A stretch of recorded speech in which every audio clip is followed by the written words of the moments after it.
You know, several years ago, I was in New York City. It was a dark Saturday afternoon.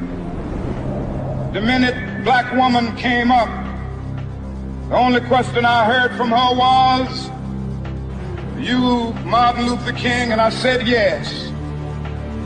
The next minute, I felt something beating on my chest. Before I knew it, I had been stabbed by this demented woman. That blade had gone through and the x-rays revealed. The tip of the blade was on the edge of my aorta, the main artery. And once that's punctured, you drowned in your own blood. That's the end of it. It came out in the New York Times the next morning that if I had merely sneezed, I would have died. After my chest had been opened and the blade had been taken out, from all over the states and the world, kind letters came in. One of them I will never forget. I had received one from the president and the vice president. I've forgotten what those telegrams said. I'd received a visit and a letter from the governor of New York, but I've forgotten what that letter said. But there was another letter that came from a little girl. It said simply, "Dear Dr. King, while it should not matter, I would like to mention that I'm a white girl. I'm simply writing you to say that I'm so happy that you didn't sneeze." And I want to say tonight that I too am happy that I didn't sneeze, because if I had sneezed, I wouldn't have been around here in 1960 when students all over the South started sitting in at lunch counters.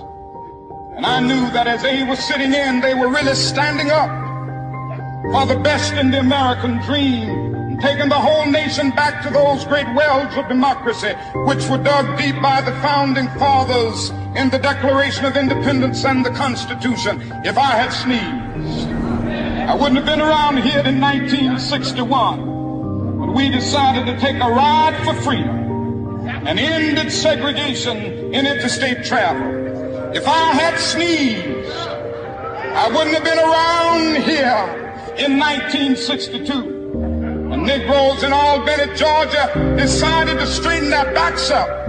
And whenever men and women straighten their backs up, they are going somewhere, because a man can't ride your back unless it is bent. If I had sneezed, I wouldn't have been here in 1963.